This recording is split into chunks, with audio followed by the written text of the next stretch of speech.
Aidilfitri Minal Aidin wal Faizi. Bersama saya Nusha Ismail menyusuri pengertian kehadiran Syawal kali ini untuk insan-insan istimewa berikut dalam edisi khas kami Sinar Aidilfitri.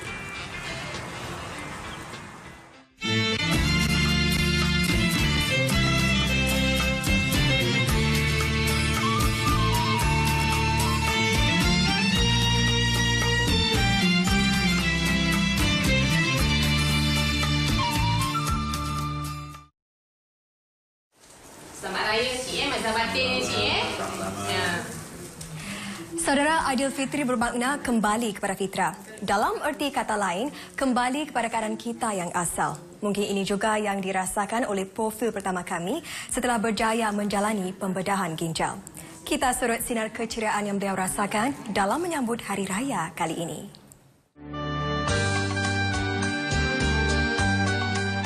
Bak mati hidup semula. Itulah yang dirasakan Encik Wan Cik Isman 46 tahun di Aidilfitri ini. Kemeriahannya benar-benar terasa kerana selepas 7 tahun menderita penyakit ginjal, beliau akhirnya menerima berita yang telah lama dinanti-nantikan. Saya tunggu sampai pagi tu, daripada pukul 12 sampai pagi, tapi pasal ada 2 pasien. Kira antara saya nombor 2 lah. Kalau yang satu tak cocok, saya datang langsung cakap, okey, ambil darah, besok awak transplant, dia cakap. Kira memang dah ada kidney untuk saya. Jadi saya bersyukur je lah kan, tawakal dengan Tuhan. Alhamdulillah. Saya tak tahu macam nak cakap lah kan. Pada tahun-tahun sudah, Encik Wan Cik tidak dapat beraya dengan selesa kerana penyakit kroniknya. Kunjungan ke rumah sanak saudara terpaksa diabaikan kerana perlu menjalani rawatan dialisis 3 kali seminggu. Beliau terpaksa keluar masuk hospital kerana masalah jangkitan. Dialisis azab, jalan keluar pun tak boleh jauh-jauh. Kira limited lah kan. Kadang-kadang cari toilet, kira masa tengah jalan cari toilet pun susah kan. Pasal kita kadang-kadang ada this problem macam buang-buang air. Tengah jalan kita pitam-pitam, tak adalah. Kalau dulu dialisis kadang tengah panas, pitam gatal-gatal. Dia punya berpeluh tu orang cakap macam cucuk-cucuk jarum. Itu mungkin orang tak pernah merasakan lah. Tapi yang biasa kena penyakit macam ini tahulah macam mana dia punya azab. Oleh itu tidak keterlaluan untuk Cik Wan Cik berayasakan pada Lebaran kali ini. Dengan tubuh yang lebih bertenaga, beliau melakukan kerja-kerja rumah bagi membantu isteri yang terpaksa keluar bekerja bagi menyara kehidupan mereka berdua.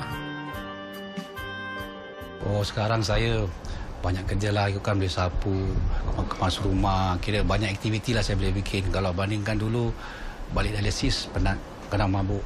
Jadi tak banyak kerja saya boleh bikin lah. Apa yang saya mampu lah kan. Jadi nak cakap kuat sangat tak adalah, pasal saya baru transplant. Jadi abu-abu, vacuum-vacuum, itu saya boleh bikin lah kan.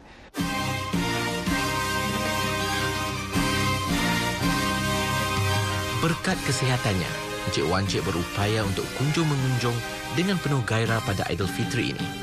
Selain rumah sanak saudara, beliau telah berhajat untuk berkunjung ke rumah para pegawai Persatuan Ginjal Islam Singapura MKAC. Banyak bantuan serta sokongan yang telah mereka curahkan kepadanya semasa menderita masalah ginjal. Kita stres tu pasal fikir sakit, anak, bini, rumah, semua kita tak tahu. We don't know where to go. Kita pergi kat sana, nanti kadang-kadang orang ada counselor, they talk, they tell you, kadang dia kasih nasihat where to go, how to go about it.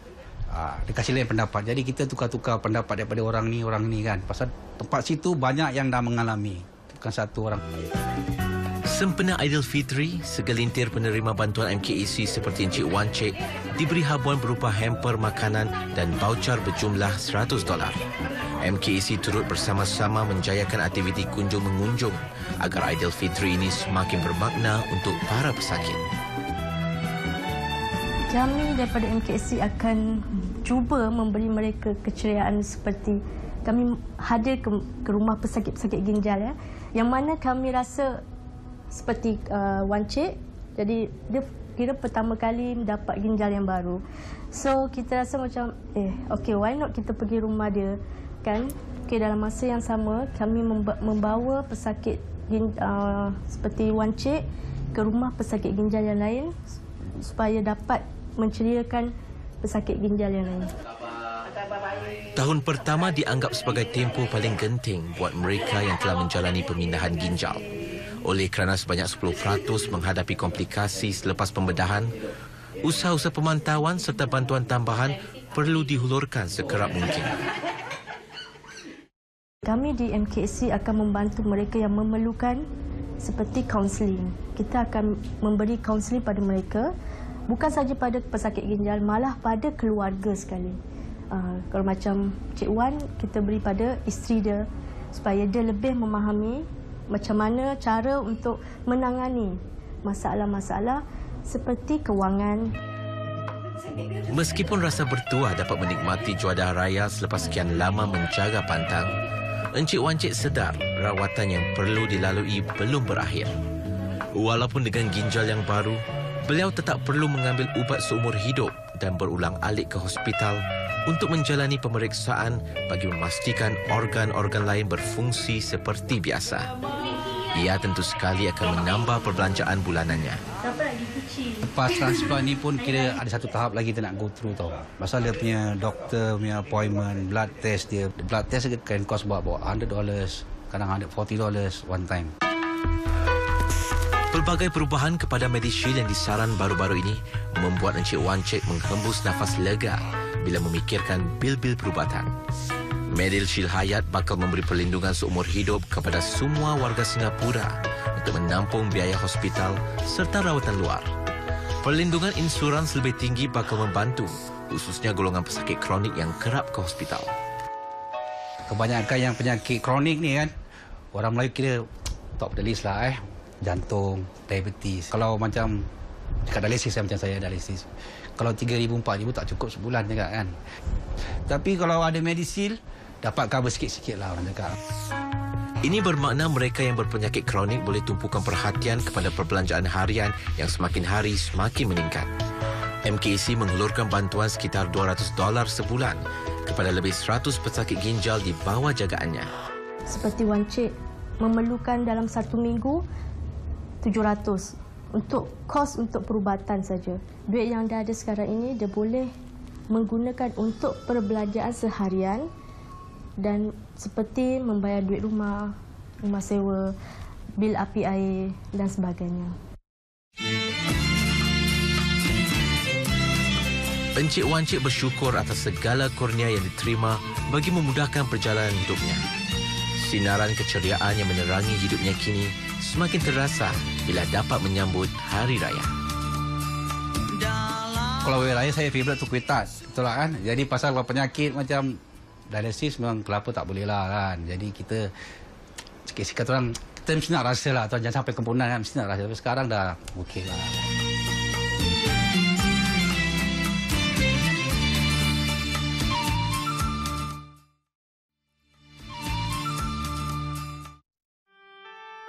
Aidilfitri merupakan tanda kemenangan setelah mengharungi berbagai cabaran ketika sebulan berpuasa. Namun bagi sebagian insan di sekeliling kita, cabaran serta dugaan yang dihadapi dalam hidup bakal berterusan.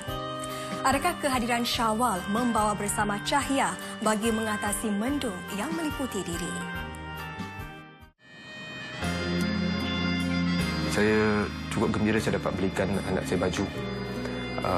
Yang tiga balik saya dapat belikan dan saya dapat bantu mak bapak saya macam beli barang untuk masak buat hari raya kan. Tentunya sesuatu yang lazim dilakukan setiap kali menyambut Aidilfitri. Namun buat Encik Rizal Osman 43 tahun, persiapan untuk berhari raya cukup bermakna. Sejak beliau dapat tahu menghidapi penyakit bara otak September lalu, peluang menyambut 1 Syawal bersama orang-orang yang disayangi begitu penting baginya. Masih terngiang-ngiang di dalam ingatan ketika pertama kali mendapat khabar yang merubah segalanya. Malam tu saya kena hari Khamis pukul 5 pagi dalam keadaan sawan, fit. Mata saya rolling, berbuih. Saya terpekik tapi saya tak tahu keadaan saya situ. Saya memang tak tahu, tak rasa sakit. Tiba-tiba saya tahu saya pak hospital hari yang ketiga. Masa ambulans bawa saya pergi NUH. Bagi Rizal, bukan nasib dirinya yang dirunsingkan.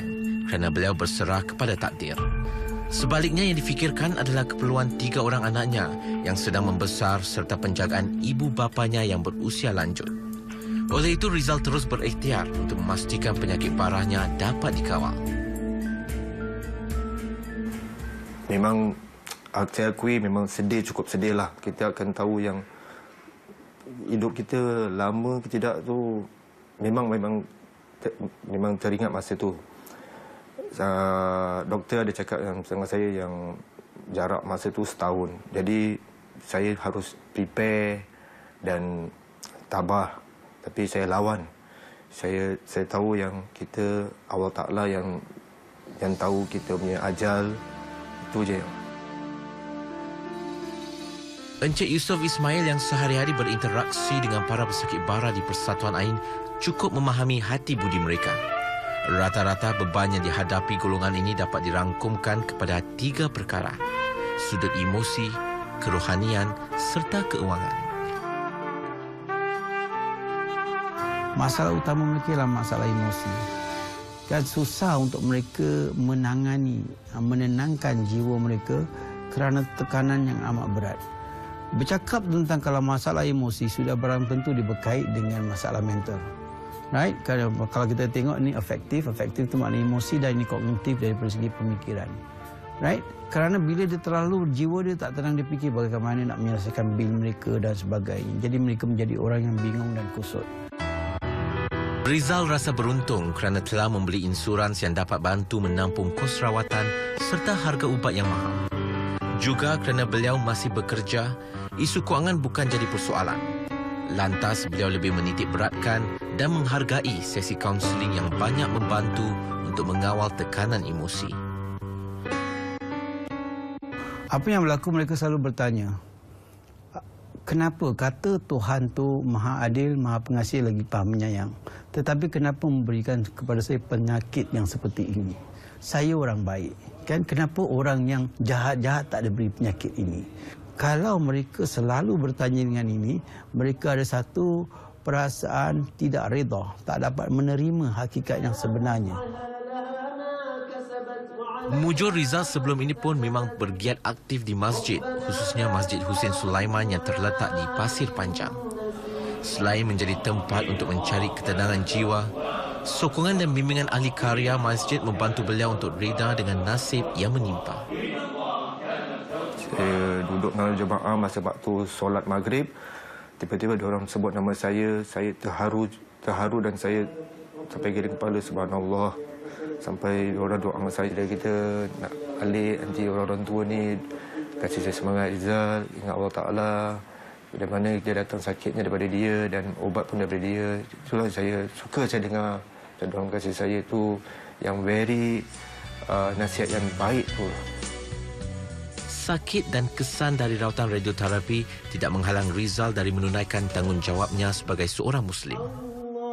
Walaupun ubat tu dah bulan lepas saya dah stop, tapi tetap ada efek dia punya lutut saya. Saya ada macam rukuk macam nak tersembab, tapi saya kuatkan diri saya. Memang rasa macam mabuk nak tersembab tempat kapet tu. Tapi saya kuatkan diri saya tarik nafas pelan-pelan. Saya bertawakal dengan Allah Ta'ala, kuatkanlah sampai habis solat. Semangat golongan pesakit bara untuk terus hidup seperti insan biasa tidak terlepas pandang oleh Persatuan Ain. Menyedari yang kehadiran 1 Syawal membawa erti yang cukup bermakna kepada golongan tersebut, berbagai usaha dilakukan agar dapat memberi sedikit keceriaan kepada mereka. Kami memberikan mereka habuan menyambut Hari Raya, iaitu ini memang tahun-tahun kami lakukan. Kami memberi mereka dari segi bentuk kewangan, tambahan daripada yang bulanan mereka dapat khusus untuk sambut raya, dan juga kalau kami dapat kesempatan macam tahun lalu, kami akan juga memberikan mereka pakaian. Kan ini kita tengoklah nanti macam mana, selalunya ada insya-Allah. Yang pasti, sambutan Hari Raya berjaya membawa sinar keceriaan dan buat seketika para pesakit bara serta anggota keluarga mereka terlupa sejenak masalah dan beban harian yang terpaksa dilalui. Memanglah kalau kita cakap menyambut Hari Raya, memang ada sikit kemeriahan, memang ada sikit keistimewaan untuk para pesakit kami. kan, tapi ini semua alhamdulillah daripada penajaan. Matlamat kami ialah apabila sampai masa untuk sambutan perayaan dan kemeriahan, kami nak semua pesakit-pesakit kami merasai apa yang lain merasa. Bahawa bukan penyakit mereka tu yang boleh menghambat dan menghalang mereka daripada bersukaria menyambut kemeriahan saya. Inilah juga semangat serta iltizam yang ditampilkan oleh Rizal dalam menyambut Lebaran kali ini. Walaupun disambut dengan cara sederhana, banyak sebenarnya yang beliau syukuri kerana masih punya kesempatan berhari raya bersama orang-orang yang dikasihi. Anak saya tak mau pressure on them dan saya tak pernah nak sampai sekarang saya tak pernah explain dengan diorang saya sakit apa. Saya cuba nak gembirakan diorang. Saya cuba kasihan diorang tak duduk dengan saya, tu je lah. Macam mana pasal diorang daripada kecil saya pun jaga diorang bila dah macam ini keadaan. Saya doakan diorang hari-hari lah untuk diorang jadi anak yang soleh.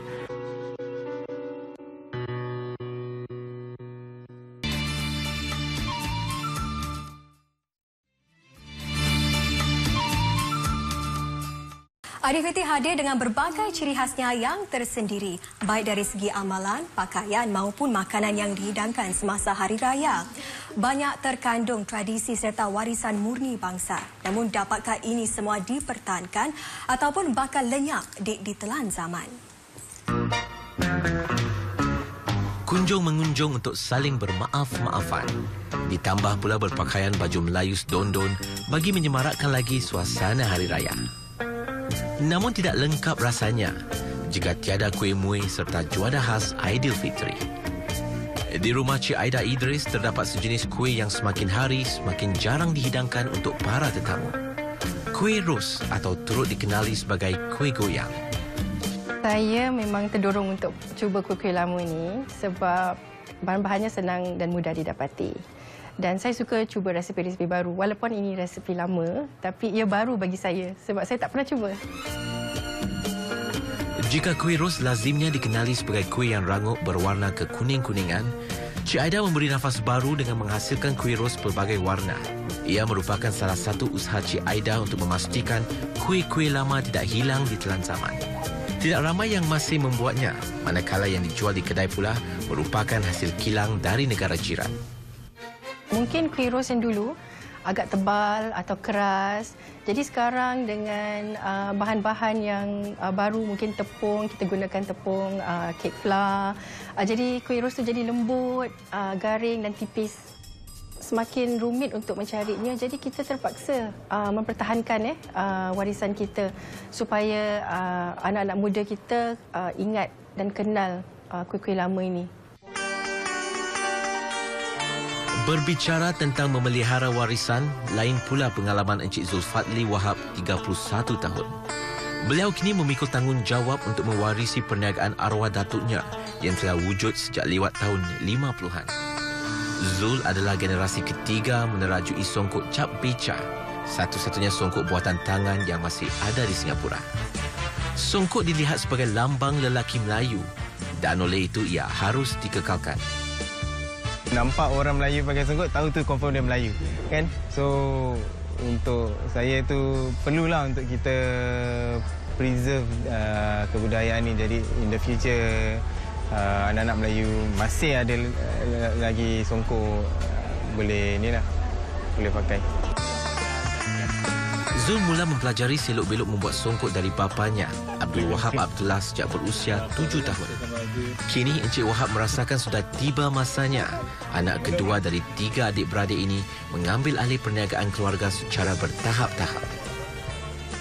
Rasanya 90% lah saya rasa pendidikan menjahit tu saya rasa ada di dalam diri mereka lah, insyaAllah. Dulu banyak tukang-tukang orang kita banyak yang dah tiada. Jadi saya rasa saya nak lambang yang arwah bapa saya adakan cap beca diwarisi, kalau boleh biarlah sampai berzaman lah. Begitu juga buat Cik Aida yang kini giat berkongsi pengetahuan dengan mereka yang berminat untuk mempelajari cara membuat kuih-kuih lama. Antaranya Cik Nurwidiati Nursad yang membuat kek-kek gubahan di masa lapangnya. Saya rasa kuih ros ni is kuih yang vintage. Okay, so yang barang yang vintage tu dia amat berharga. So barang yang berharga tu kita tak nak dia macam pupus macam begitu saja. So since saya minat baking, so why not kita buat something yang kuih lama-lama. Cabarannya adalah memastikan resipi kuih muih lama dapat diwariskan ke generasi muda. Tidak seperti kuih muih Melayu, proses membuat kuih ala barat atau kuih moden disebar di laman sosial seperti Facebook atau YouTube. Dapatkah cara ini ditiru untuk kuih tradisional Melayu? Saya juga suka menggunakan laman media seperti Instagram dan Facebook sebagai satu wadah. Kerana sekarang kalau kita sebarkan sesuatu dalam sekelip mata seluruh dunia boleh lihat. Jadi ini satu cara kita boleh memperkenalkan kuih-kuih Melayu warisan kita kepada bangsa-bangsa lain. Satu lagi cabaran adalah nilai komersial produk-produk lama yang ingin dikekalkan. Menjelang Aidilfitri, songkok cap beca menerima hampir 1,000 tempahan. Setiap songkok dijual pada harga $40 hingga $60. Meskipun nampak lumayan, pembuat songkok seperti keluarga Encik Wahab perlu memikirkan cara untuk merancangkan perniagaan di luar musim perayaan. Apatah lagi dengan sewa gerai yang semakin hari semakin meningkat. Dulu tak mahal, sekarang really mahal. So to sustain the business is really kita tak tahu how is it in the future. Where we will end up from the time dari masa Tanjung Katong ni tutup ataupun nanti Wisma Geylang Serai buka, whether kita dapat tempat di situ atau tidak. So a lot of tanda-tanya kat situ. Buat Cik Aida, satu strategi yang diambil adalah meniup nafas baru kepada kuih-kuih lama. Selain memberi pilihan, ia juga dapat memenuhi cita rasa pelanggan hari ini. Setiap hari raya di bawah jenama Sweetness Cakes, beliau menghasilkan Caramel Almond Crisps yang merupakan versi moden kuih bepang. Kuih bepang ni adalah sebenarnya kegemaran saya sendiri. Tapi yang aslinya agak tebal dan keras. Cara pembikinannya juga agak rumit. Sekarang dengan bahan-bahan baru, kita dapat buat shortcut. Dan kemudian kita dapat menggunakan kacang-kacang yang lebih berkhasiat, lebih variasi. Dan kita hasilkan kuih bepang yang tipis. Kuih lama berwajah baru dapat menarik minat generasi muda, sekaligus memberi mereka peluang untuk mengenali serta memelihara khazanah bangsa. Ianya satu yang kuih yang tak mudah didapat sekarang. Tak ramai yang membuat kuih ni. So dengan adanya kuih lama dan kuih baru, saya rasa it's a good mix. Macam komplit lah. Pada akhirnya, azam serta sikap sedia berkorban demi mempertahankan warisan tetap menjadi pendorong utama. Zul terpaksa bekerja di ruang yang sempit dan panas setiap kali membuat songkok. Namun beliau sedia bertahan agar hasilnya mampu membawa sinar keceriaan kepada setiap pembeli dan sekaligus melestarikan tradisi dan budaya. Dulu bila kecil-kecil kan, I always ask why am I born into this family of trade yang buat songkok, because saya tak ada freedom. Selalu kena tolong kat kedai, kena tolong buat songkok. Till when I was dah dewasa baru I realise that this is a means of living.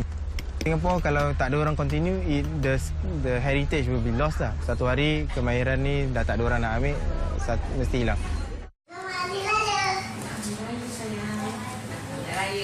Terima kasih kerana setia bersama kami berkongsi keindahan berbagai rencam sinar Aidilfitri. Semoga ia turut menambah keceriaan anda dalam menyambut Lebaran ini. Dan bagi pihak rakan penerbit unit Ihwaz Masa Media Corp, saya Nusha Ismail mengucapkan selamat Hari Raya Aidilfitri, maaf zahir dan batin.